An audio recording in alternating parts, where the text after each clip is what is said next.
afternoon and welcome back. Welcome back to another chat by the fireside. And I'm joined by Debi Evans again today, Debi being a former NHS nurse, but a lady who's been paying particular attention to what's been happening in the so-called COVID pandemic and the lockdown. And we decided today that we really needed to start having a look at some of the adverse reactions that are now being documented with regard to the vaccines. Some of this information is truly shocking. We needed to have a look into it, so we thought we'd reschedule our public telephone conversation, as it were, to have a look at this issue. So, Debi, welcome back. Welcome to the fireside. Thank you, Brian. It's great to be back, and I'm so humbled by so many people have listened to our first fireside chat. So really, thank you to everyone. But I would like to correct myself if I'm allowed to, and nobody's picked me up on it as yet, but I do think it's important. I did mention the circadian plate with regards to the nasopharynx in our previous chat. I'd been looking up sleep patterns just shortly before. So it was a schoolgirl error, slip of the tongue. What I meant was the cribriform plate, which is in the nasopharynx. So just to clear that up, before someone picks you up on it, I've picked myself up on it. So apologies for that. Okay, thank you for that. It's important that we are factually correct, but none of us are perfect. So yes, we all make slips now and again. Now, just to reassure our audience today, I've brought us into a virtual public house in case anybody is terribly upset that we're breaching the curfew that this government of occupation has brought into force. But of course, with the background of a nice fire in a pub, what we're also doing is highlighting the fact that none of us at the moment are allowed to have the normal lives that we are all fully entitled to. So Debi, before we get on to the subject of vaccines and adverse effects that are now starting to be revealed to the public through official documentation, one of the things that you've been educating me on over the last couple of days is the subject of the thymus gland and the importance of this and how we really need to understand it, because this brings into focus T cells, and that of course brings us back to the subject of the vaccines and how they are supposedly working or not working. What have you got to tell us about the thymus gland? Well, the thymus gland, not to be confused with the thyroid gland, is situated in the upper chest. And babies' thymus glands are very, very active. And T cells, because we all hear about T cells, but what are they? They actually stand for thymus cells. So they come from the thymus gland.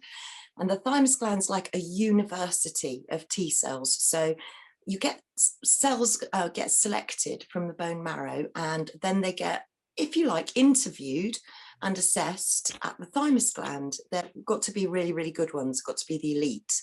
And the thymus gland, if it approves them for admission to its university, it trains them into a number of different roles. So one might be a killer cell to kill infections and viruses that hit the body in the future. Others might be to calm it all down, anti-inflammation. And others need to be memory cells to remember what infection that was and how it was dealt with and what happened. So it's really important. And the thymus gland is very, very active in babies and children up until the age of about 16. So super important for children to go out and play and be with their own peer groups and pick up all of these infections and eat worms, dig dirt, climb apple trees, the whole thing. You know, their thymus needs to work. It's there to do a job, but it's only there for a little while. And during that time, it grows till you get to puberty, and it's 35 millimeters long.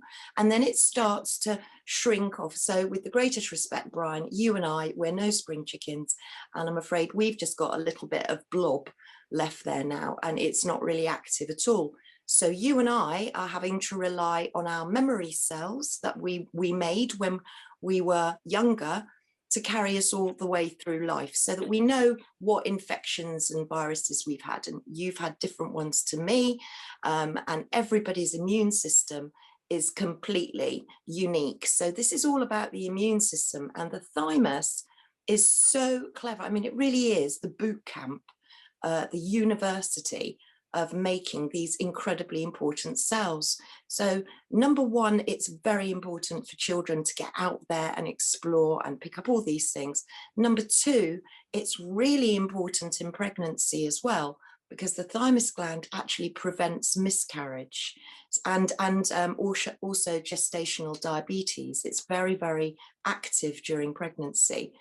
And then we look at the older generation, and again, with the greatest respect, you know, you and I are getting to the older generation, to the winter of our lives, and you have to look at a subject that's called immunosenescence, and I'd never heard of it before, but it's basically the study of the immune system in elderly people. And with regards to vaccinations, it's very important that if you are going to vaccinate an elderly person, that vaccination should be tailored specifically for their age. So in the past, when I've gone for a flu jab previously, I've had the over 60s flu jab as opposed to the under 60s. So it's really important that we tailor medications to the older generation, and we need to be careful with older people. You know, that when I was growing up, my mum always used to say to me, you know, we can't go and visit Auntie Ethel, or we can't go and visit great grandma if you've got a cold or if you've got a tummy bug, because they're older and they're more frail, and you just didn't do it. So the thymus gland is instrumental in all of this, and there are many papers to say, the Children's Commissioner, for example, is saying that, you know, not only are we doing our children's mental health damage by keeping them locked up, but we're also not allowing their thymus glands to practice and stock up on all of these immensely valuable T cells that they're going to need for the rest of their lives. So what are their immune systems going to be like when they're 20 or 30? What damage is that actually going to have on them? Debbie, this is a fascinating subject, and of course we're seeing mixed messages in relation to the government's policy on vaccines, because on one hand we're being told that children are not at risk of the COVID, and initially that children were left out of the whole package of vaccination, and now suddenly we've got children being brought back in, and you're now highlighting some of the things which apparently the vaccine companies are not thinking about at all. On the subject of the thymus, I think I'm correct in saying that there's special considerations as well for women who are pregnant. Yeah, absolutely, 100%. I mean, you know, someone very close to me who's a doctor told me that you must be very careful with old people and very careful with pregnant women. And at first, when this whole vaccination drive, because that's what I call it, this isn't going to be a one-off vaccination. You know, we've got the Vaccination Manufacturing Innovation Centre opening up in Oxford, this huge, great big company run by, I think it's Oxford, Imperial and the London School of Hygiene and Tropical Medicine. So this is an industry that we're talking about. So we're now experimenting on pregnant women. We're now experimenting on children as young as 6.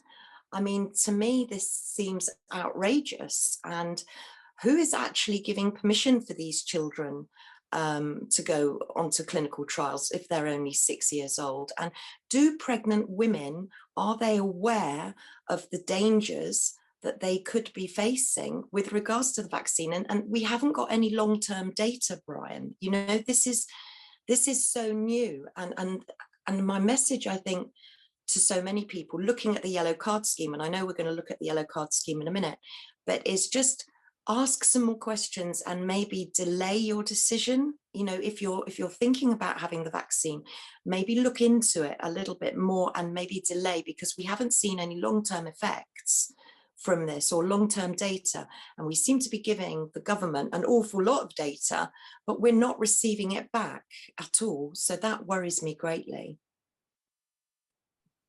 Yes, this is absolutely vital information. Just before we move on a bit to the statistics about what's happening as a result of the vaccine program, just qualify for us. I'm going to say again, but somebody might be new to this particular episode.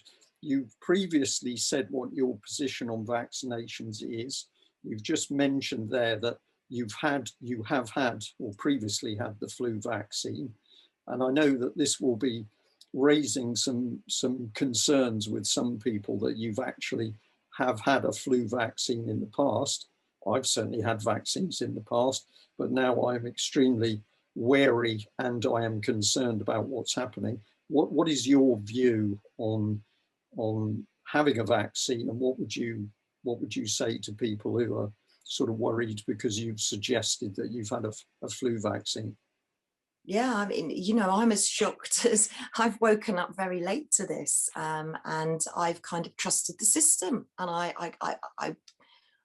I didn't see a problem. I didn't look into it enough, and now I'm looking into this vaccine in particular, which seems to be completely different from any other vaccination that we've ever seen before. This is completely novel, and I have to say that those people that are now listening and thinking, oh, well, you know, she's had a flu vac. Yeah, I hold my hands up, but I also hold my hands up that, you know, in the beginning, I bought into this for a couple of weeks. I did. And, you know, I've had to do a lot of research, and I admit I was wrong. And this vaccine troubles me hugely, because it's so different, it's so untested, and I personally don't know any vaccine that's been through anything less than a 10-year clinical trial. So this worries me hugely. Okay, well, let's get on to results now. The information that you've really sort of prepared for this afternoon has come from the MHRA yellow card system. So, of course, as always, with any production from the UK column, we're very keen that people obviously listen to what we're talking about, but we want people to go away and do their own research. Do your own research, check what we are saying, see whether you agree with what we're saying. Hopefully we're going to, well, more than hopefully, because we've done our homework, but check we're correct. And if we're correct, and if you agree with what we're saying, then we're going to ask you to spread the message. But you've gone on to the MHRA website, where there is this yellow card system. This is the area where the government is supposedly being kind and giving us the opportunity to register to database adverse effects from vaccines. They're all perfectly safe, but they've set up a special database for that information to go. So what can you tell us about the data that you found under the yellow card system? Well, I went to the .gov.uk website, and then if you go down to vaccine analysis print, you'll see 3 links. The first is for Pfizer, the second is for AstraZeneca, and the third is brand unspecified. So you can split it into vaccination manufacturers. What I'd just like to highlight is that the yellow card scheme is for people, members of the public, to be able to report anything that's happened to them after that they've had the vaccine or that they know of. So if I just read you this, so to make it absolutely clear to everybody listening, what the government say is that it's a mechanism by which anybody can voluntarily report any suspected adverse reactions or side effects to the vaccine. However, it's very important to note that a yellow card report does not necessarily mean the vaccine caused that reaction or event. We ask for any suspicions to be reported, even if the reporter isn't sure if it was caused by the vaccine. Reports to the scheme are known as suspected adverse reactions. Many suspected adverse reactions reported on a yellow card do not have any relation to the vaccine or medicine, and it's often a coincidence that they both occurred around the same time.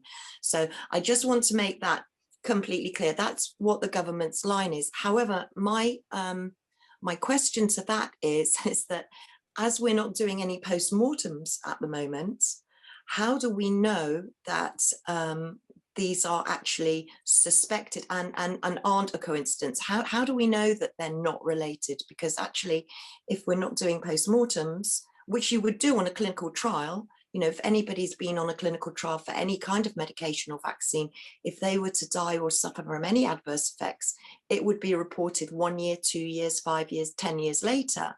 So, and there would be a post-mortem in the event of anybody dying as a result on that clinical trial. So we've got a lot of people dying at the moment and not having a post-mortem, and we seem to have an awful lot of yellow card reports. And if we add them up, Pfizer, 173 reports of death have been reported. Now, again, we don't know if it's attributable to the vax, but likewise, without a post-mortem, we never will. With AstraZeneca, it's 150 deaths. And with brand unspecified, where the person's reported the effect, but not specified the manufacturer, there have been 3. And that gives a total of 326 deaths that have been reported after people have reportedly had the vaccine. So those are the death figures. And then if we look at the different systems of the body, eyes, ears, immune system, reproductive system, cardiac, respiratory, we can see that there are an awful lot of people out there that are reporting a lot of effects after they've had the vaccine. So just to give you, I've written down just a few, but everybody's welcome to go and have a look. But we've got, with ears, for example, 13 people reported deafness after having the vaccine. And they write down myocardial infarction. And to many people, they might not know what myocardial infarction is, but in layman's terms, that's actually a heart attack. So after the Pfizer, 6 people have had heart attacks and reported it as a suspicion after having the vaccine. 365 have had palpitations. 27 have had cardiac arrest after having the vaccine, and 10 deaths as a result of those 27 cardiac arrests. So these are reports from people that are observing these things, but of course we don't know whether they're to do with the vaccine because we don't have post-mortems. And then Debbie, just before you go on, I just wanted to what's the word, frame this little bit, because of course what the government says to the public, the wider public, about the vaccines is inevitably at some place on their documentation you will see them sort of grudgingly admit that, well, there may be some mild side effects, and they might talk about itching at the site of the injection. They might talk about some mild flu symptoms, or possibly slight feeling of being unwell. But they then say, but these are very temporary, transitory effects, which usually pass quite quickly. That's the line that is pushed across by the government. You are now reading from these statistics, which are the published statistics from MHRA under the yellow card system, and we are talking about death. I want to bring this one back in because we touched on the importance of knowing what's happening with ladies who are pregnant. So I've got to say women, actually. A couple of people have picked me up. I'm not allowed to say ladies anymore. There are no more ladies, but women who are pregnant. We've actually had some, I choose my words carefully because you'll be able to correct me, but we've lost some babies as a result of, it would appear, a vaccination. Yes, it's interesting nuance of language too, because they report them as spontaneous abortions. And I think there's about 8 or 9 that have been reported over AstraZeneca, Pfizer, and brand unspecified.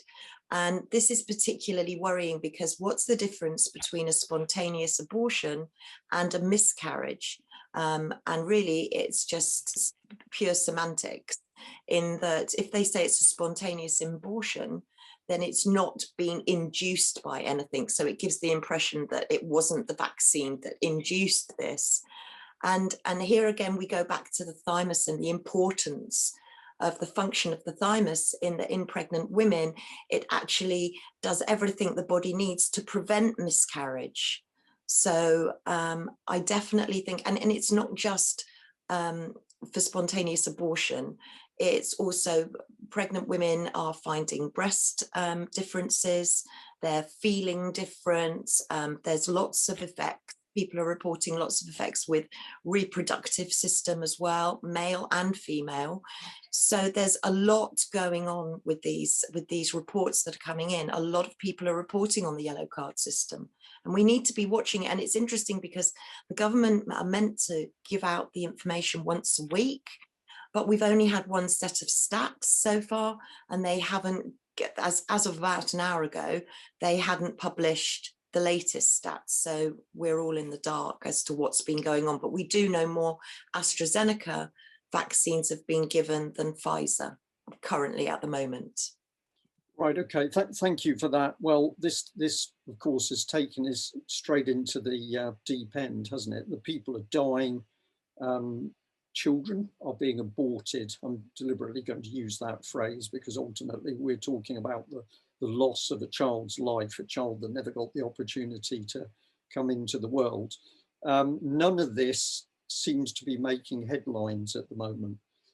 So let's go on through the list, because virtually it seems to me from my own perusing of this information that virtually every area, significant area of the body, is showing some form of problem. But all of this, of course, is just a coincidence because maybe it's not the vaccine. Take us through some of the other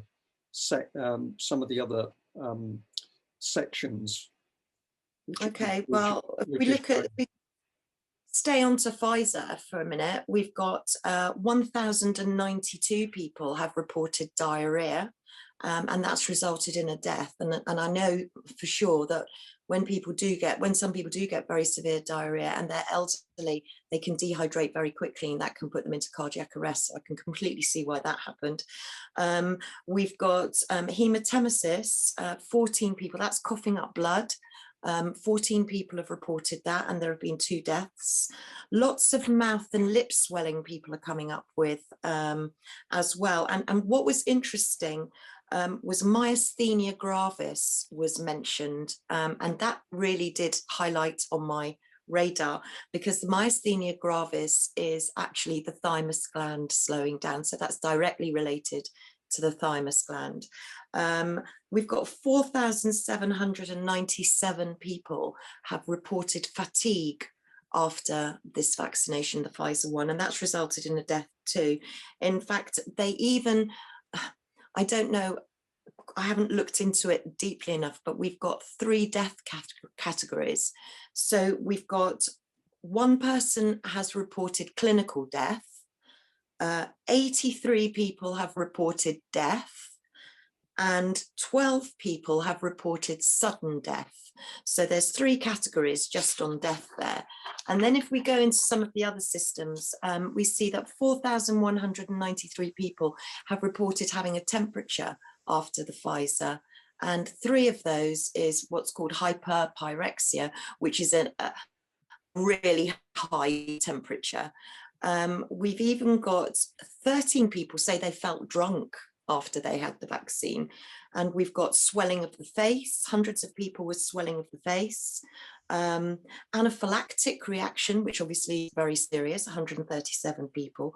And what's really interesting is that we've had reports from people to say, 331 people to be precise, to say that they have COVID-19 after having the vax, and that resulted in 15 deaths. Similarly, COVID-19 pneumonia, 7 people reported that, and that resulted in 2 deaths. And then 287 people reported having flu, which I find extraordinary because I'm not sure that we're testing for flu. So, but there's a definite differentiation between people reporting that they've got COVID-19 and other people reporting that they've got flu. So that's an interesting anomaly. And then we've got 140 people reporting nasopharyngitis and sinusitis and everything with regards to the smell and nose. 33 people reporting that they fell after having the vaccine, resulting in 1 death. Oxygen saturation increases and decreases. And of course, we know how important this is, especially with wearing masks, you're decreasing your oxygen saturation. So we're seeing people reporting that after they've had the vaccine as well. And it's often mentioned on the yellow card system, cerebrovascular accident.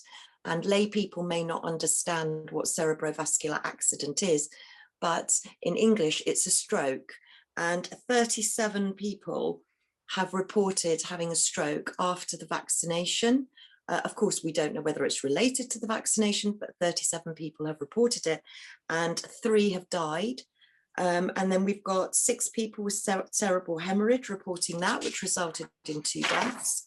I mean, honestly, Brian, it goes on and on and on. Subarachnoid hemorrhages, which is a bleed in the subarachnoid space in the brain. Altered level of consciousness. I'll just go through a few of them and just know that these have all been reported. I won't go through the exact numbers because they're all very different, but people are reporting altered levels of consciousness, loss of consciousness, 98 with facial paralysis, 6,492 with headaches, sinus headaches, tension headaches, amnesia, memory impairment, migraines, lots of people reporting migraines. And you know what I would say to anybody, if you go through all of these reports and you yourself have issues in whichever area, maybe you have sinusitis, maybe you have fibromyalgia, maybe you have arthritis, lots of muscle and joint reports coming in, go and check out and see if anything is relatable to what you're suffering with pre having an injection.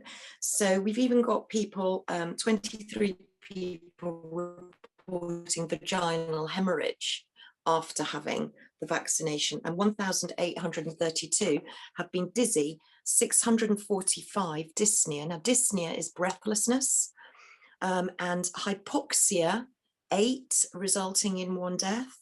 Epistaxis, that's a nosebleed, 116 people. Acute respiratory failure, 2, with resulting in 1 death. 8 people are reporting losing their hair after the Pfizer jab, that's alopecia. And in total, there were 4,792 skin disorders just from the Pfizer. So the total reactions were 70,314 with 173 deaths. And that's just the Pfizer. That's without even looking at the AstraZeneca. Right. And Debbie, these are statistics just for the United Kingdom. Is that correct? Yes, that is. Well, it's on the UK government website. So yes. Yeah.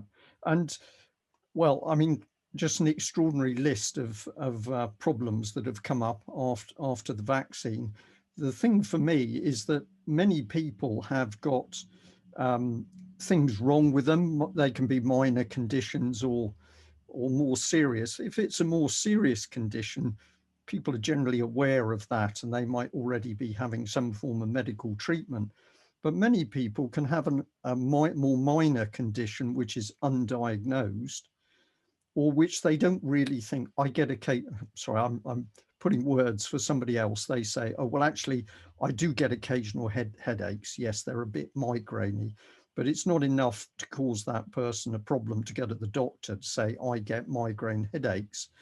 But that person needs to be aware, if we're now starting to see results from the vaccine that are producing additional migraine conditions.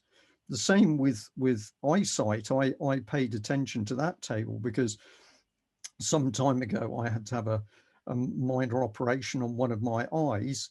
And now I'm thinking, well, this is interesting. I think I'm on to my 3rd letter from the NHS and my GP saying, Brian, you're of an age, we need to protect you, come and have a vaccine. They're not saying to me, first of all, we will discuss what your medical history is and whether there's any reasons for caution over the vaccine. They're not saying we're aware that you had a minor operation on your eye, therefore we need to see whether this vaccine is suitable for you. It's simply get yourself into the surgery and let us have and let us vaccinate you.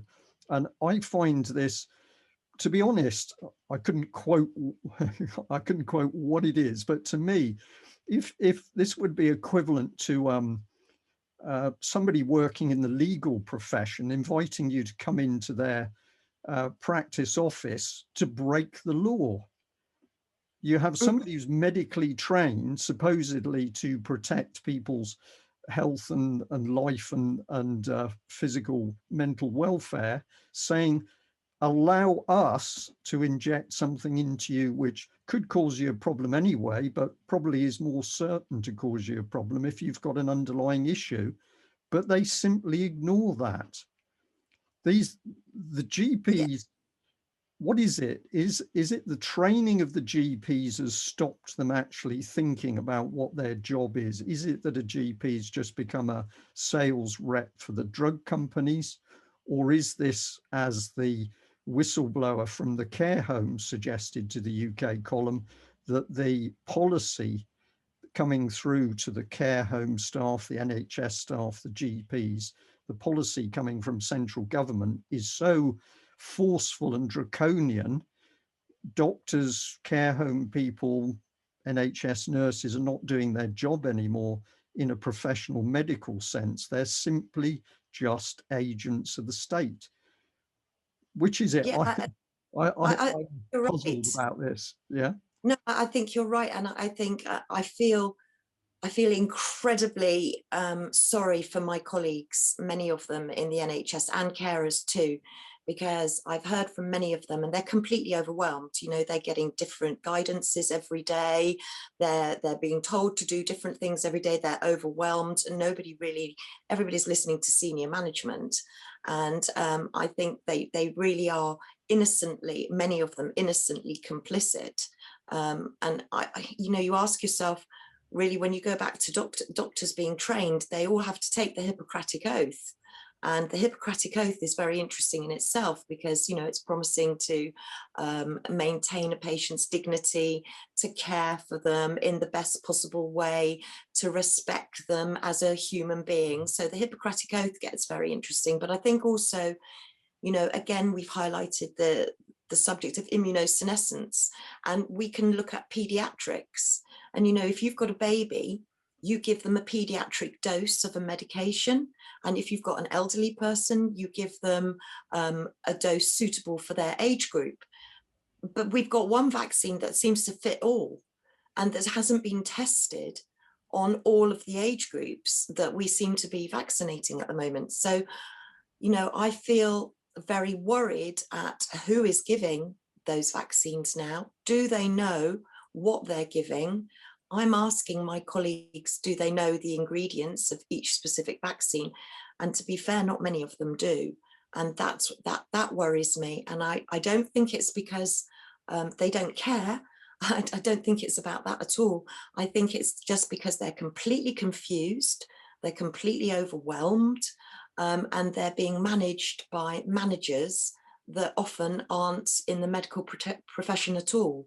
So I don't blame anybody within the NHS, my colleagues, nurses and doctors. I think the whole system has been set up for them to fail, really. Yeah. I think they've been set up, and I think it's absolutely shocking. Okay. Debbie, a lot of information there. I'm going to insert some clips of that into the images into this conversation, so people will be able to see those coming up on screen, just to give it a bit more impetus. But absolutely stressing to our audience, do your own research, get out there, have a look at these web pages we're talking about and this information, because at the end of the day, it's your health and well-being that's at risk, and your family and your parents and your relations. And we've all got to really understand how malevolent this policy is, this vaccination policy by the British government. Now, with an eye on the clock, because we said we'd keep our discussion reasonably short this afternoon, I just wanted to really share with our audience my ongoing experience over having a very elderly relative in a care home setting, and what the impact of the so-called coronavirus pandemic has been. because the circumstances of this is a very elderly lady who unfortunately suffered quite a bad stroke. That's ultimately led to her being in a care home and bedridden, alert mentally, but communication very difficult because her speech has been so badly affected. And in previous years, well, if I go back prior to 2020 and the COVID lockdown, I was able to get in to see her.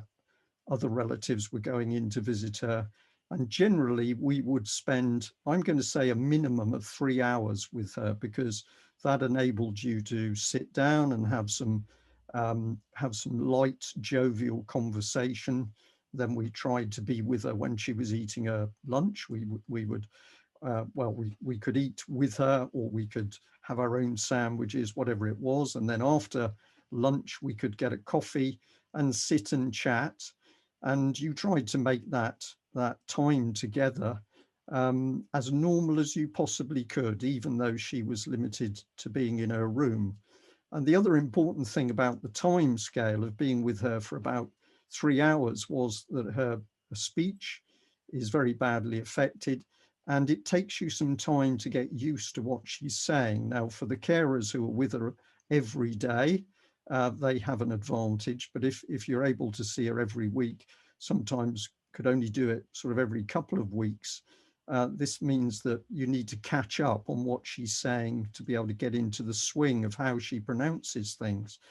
And what has happened over lockdown, not able to get in to see her at all. And then eventually, when I was able to get in and thought I was going to have a joint visit with another family relative, we were told, oh no, it's only one visitor at a time. We came in through a back door to the care facility. I had to put a mask on. I had to put a plastic apron on, and then I walked along the corridor and ultimately went into my aunt's room. Well, of course, very quickly, you can't hold a conversation with a mask. So unfortunately, the mask did fall down, which helped things because I was able to communicate normally. But how long were we allowed? 30 minutes.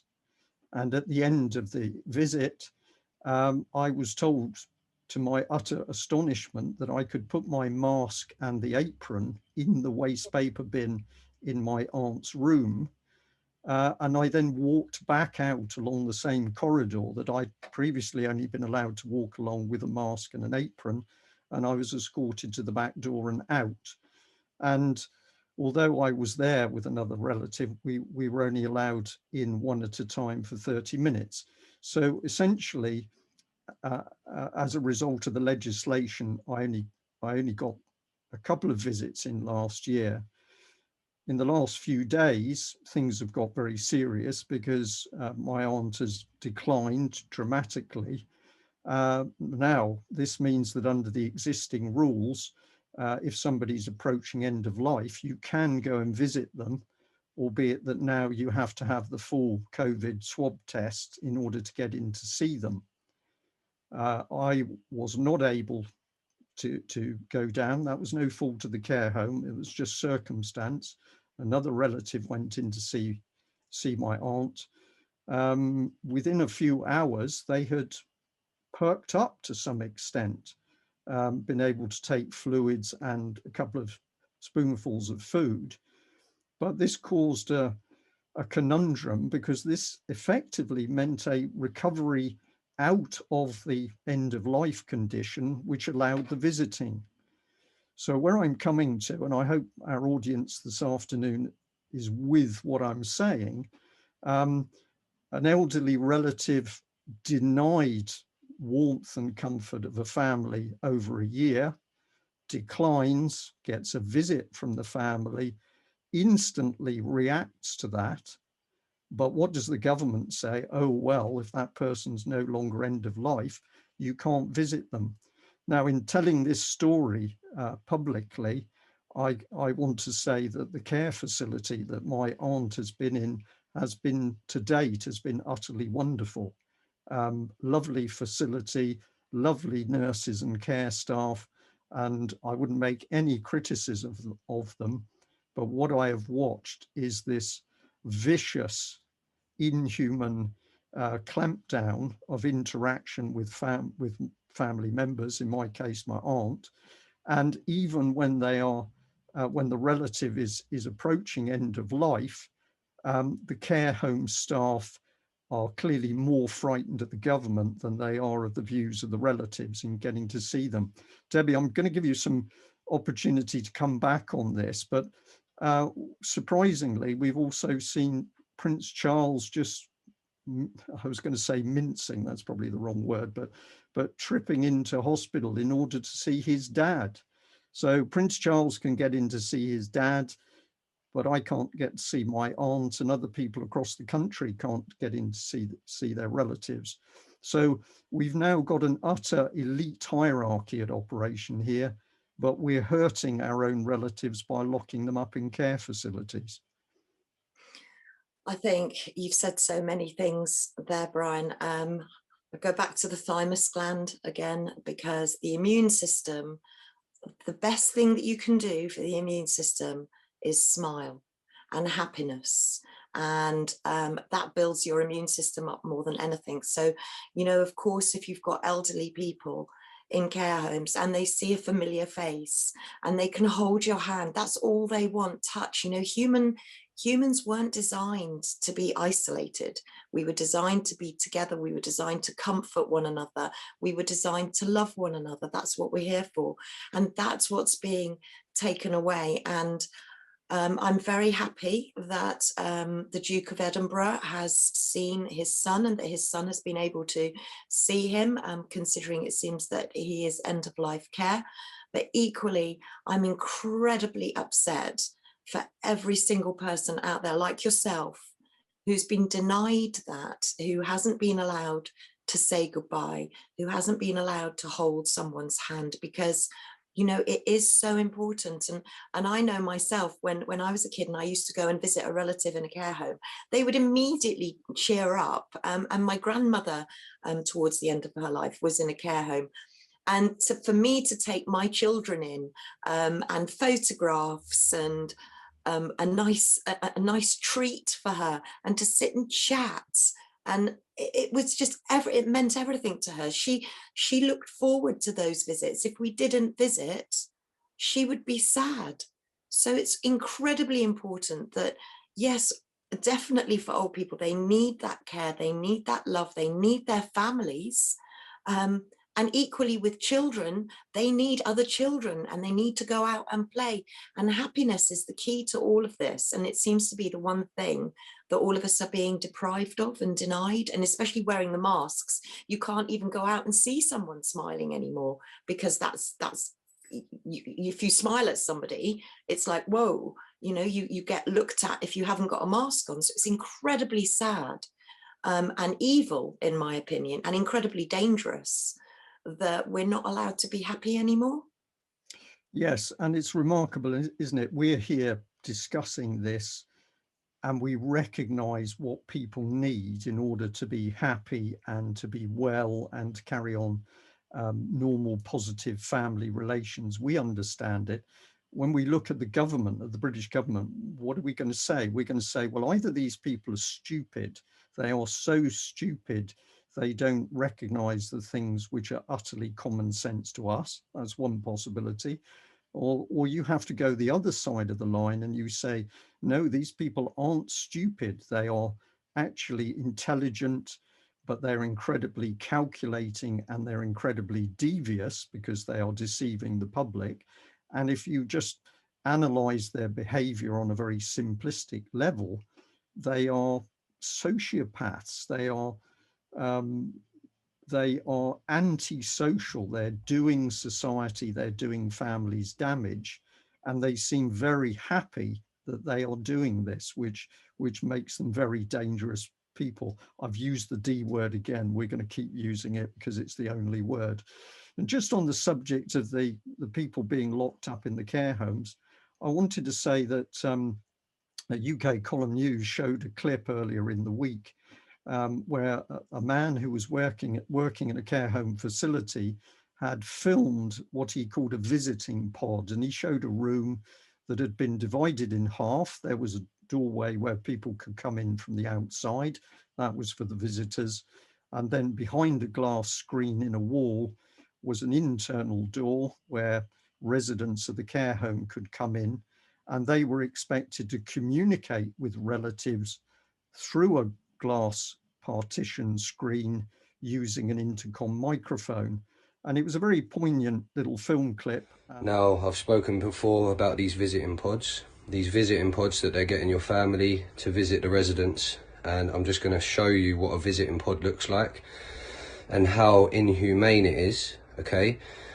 I will be posting this video up to Instagram at some point because I am at the end of my tether now. I will be leaving this job at some point because I literally, my heart and soul can't take it. I can't watch this unfold around me anymore. So, this is the visiting pod, okay? You come in through the door, that's the door. Looks like a cell door, right? So, this is 10 foot by 10 foot. Right, this is 10 foot by 10 foot, probably 11 at the max, yeah? Right, it's split in the middle. Split in the middle. Look. Yeah, you've got to see your family through a flat screen, mate. Yeah, and you've got to talk to them like this. You've got to talk to them like that. That's how you talk to someone on the other side. This is sick. This is sick. It's been a stressful couple of months, but honestly, I can't. This just doesn't sit right with me, mate. This doesn't sit right in my gut. Look at it. Look at it. It's like a visiting room in a prison. Look, look. This is not okay. This is not okay. For anyone who thinks this is okay, it's not okay. This is wrong. This is inhumane. It's wrong. So listen, I'm going to cut this video off, right? This is what a visiting pod is. Okay?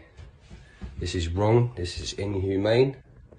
And I'm not going to stand for this. I can't watch this anymore. I won't be at this job much longer. Well, I just wanted to share with our audience this afternoon that I received an email a couple of days ago from a very experienced career prison warder who had seen that little video clip on the UK column. And the gentleman said in his email, when I was working in prisons, the only time we ever put somebody behind a glass screen in order to communicate with their visiting friends or relatives was if they'd previously been caught trying to smuggle drugs in or traffic drugs. Even then, we tried not to do it. This is the quote from the prison warder. We tried not to do it because we regarded it as an inhumane and cruel punishment. And this to me really brought things home, that practices that an experienced prison warden says we didn't even want to do on prisoners is being done to our relatives inside care homes. This brings us back on what mind is making these policies. This is not a loving mind, is it, in central government and in the cabinet office? This is, how do you describe it, Devi? This is evil, surely. Yeah, absolutely demonic, satanic, evil. I would never have thought a year, 18 months ago, never have thought in a million years that things would have accelerated to this now. But it goes back to our previous conversations that we've had many times on the phone, Brian, with regards to who is psychologically assessing the people that are in charge. You know, who are these people in charge? Are they dark triad? Are they Machiavellian? Are they narcissistic? Are they psychopaths all rolled into one? Who has deemed these people fit to govern? Because to me, they're not fit to even exist on the planet, let alone that they need locking up, in my honest opinion. You know, these are tantamount to war crimes, locking innocent people up, treating elderly people like high-risk prisoners, elderly people that don't often understand why they're behind a partition glass, because maybe they'd got dementia. Maybe they're confused. This is absolutely abhorrent. This is cruelty and abuse that I never ever dreamt, and I'm horrified to see in my lifetime. I just could cry, because as a nurse, we were always given the mantra, and it's still my mantra, TLC, you know, tender loving care. It costs nothing and it means everything. Yeah. Thank you for that, Debbie. I've also been sent some video clips of elderly people being forcibly restrained in order to be vaccinated. Now, I've got to evaluate the clips a little bit more, because we're always doing our utmost to ensure that the information that comes in. But I'm going to be honest and say, actually, I couldn't face doing that this afternoon. I know what the content of the clips is, but I couldn't face doing it because this is simply too hard. But do I believe this is happening across the country, that people are immensely vulnerable to the vaccine itself? If our whistleblower is correct and the Pfizer vaccine is suppressing the immune system, and you are then forcibly vaccinating vulnerable elderly people, most of whom have probably got other medical conditions weakening them, this appears to me to be a deliberate cull of our elderly people. That's how it seems to me. And I'm sorry if anybody finds that a very hard statement, but the evidence that is coming onto my desk suggests that what we're actually witnessing is a deliberate killing off of elderly people in this country, because if you wanted a simple reason, of course, this saves the government billions of pounds in pension payments. That's one simple reason. But the other reason you want to get rid of elderly people is because in their memories and their experience, they know how life should be. They can remember how it was, not perfect, but of course they can remember a life which highlights that where we are moving at the moment very quickly is nothing to do with a normal human existence. Debbie, I think we should end, because we've covered a lot of ground. I hope we've got people thinking a lot. Before I just invite you on screen again to say goodbye to our audience, I'd just like to say that I chose my background image because it's has got the fire in the background. Obviously, that's a fire inside quite a nice country style pub. But I'm making a point because, of course, the pubs are all shut. And if somebody wants to know why I think the pubs are shut, I don't think it's got anything to do with the transmission or possible transmission of COVID. I think that the pubs are shut because if they were open, the conversation you've just shared with Debbie and myself would be taking place inside pubs, thousands of pubs right the way across the country. People would be sitting, relaxed, socializing, talking about what's happening. And of course, when they do that, the truth starts to come to the surface and circulate. So it's my belief, it's just my personal belief, that the reason the pubs, first of all, were emptied, but then shut down, and of course, many of the pubs will be no more because they can't function as businesses. Why is the government doing that? To stop people talking to each other, sharing information, and explaining to each other what's really going on. Debbie, what would you like to say to finish off?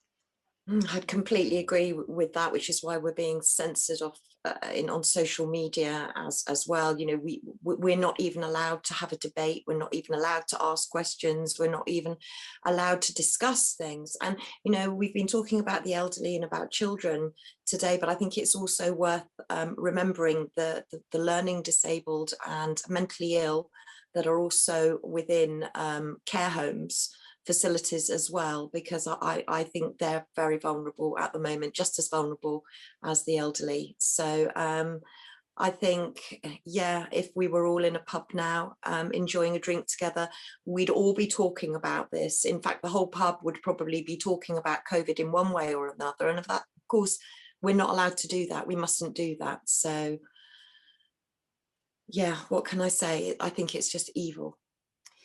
It's just evil. What a note to end on.